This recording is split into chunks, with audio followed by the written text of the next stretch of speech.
யா இப்னு ஆதம், ஆதமுடைய மக்களே என்று நம்மை பார்த்து அல்லாஹ் சொல்றான். ஆதமுடைய மக்களே, முஃமின்களே, அன்பிக், நீங்கள் அல்லாஹுடைய பாதையில் செலவு செய்யுங்கள். உங்களுக்கு அல்லாஹ் வசதிகளை கொடுத்திருக்கான், உங்க குடும்பத்துல உள்ளவங்களுக்கு அல்லது உங்க சொந்த பந்தங்களுக்கு, உங்களுடைய பக்கத்து வீட்டார்களுக்கு, இப்படி நீங்க என்ன செய்யுங்க, செலவு செய்யுங்கள், சதக்கா கொடுங்கள், தான தர்மங்கள் செய்யுங்கள்.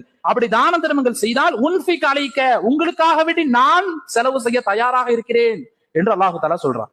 அப்போ நாம் செலவு செய்தால், கஷ்டப்படுபவர்களுக்கு உதவினால், தான தர்மங்கள் செய்தால், ஏழை எளிய மக்களுக்கு நம்மால் முடிந்ததை கொடுத்தால் அல்லாஹ் என்ன செய்வான், நமக்கும் வாரி வாரி கொடுப்பான் என்பதை நாம் இந்த ஹதீஸுல் குத்ஸியில் இருந்து நாம் புரிந்து கொள்ள முடியும். சதக்கானா என்ன? 1000 ரூபாய் கொடுக்கணும் அப்படின்னு எதுவும் சட்டம் இருக்கா? கிடையாது. 500 ரூபாய் தான் சதக்கா கொடுக்கணும் அப்படின்னு சட்டம் இருக்கா? கிடையாது. பாக்கெட்ல இருந்து ஒரு 5 ரூபாய் எடுத்து கொடுங்க, அதுவே சதக்கா தான். பாக்கெட்ல இருந்து ஒரு 10 ரூபாய் எடுத்து கொடுங்க, அதுவே சதக்கா தான். 1000 2000 கொடுக்கணும் அவசியம் கிடையாது. ஒரு 10 ரூபாய் எடுத்து கொடுத்தா, ஏன் ஒரு 1 ரூபாய் 2 ரூபாய் எடுத்து கொடுத்தாலும் அதுவும் சதக்கா தான். அந்த சதக்காவும் உங்களுக்கு மென்மேலும் பரக்கத்துகளை கொண்டு வரும்.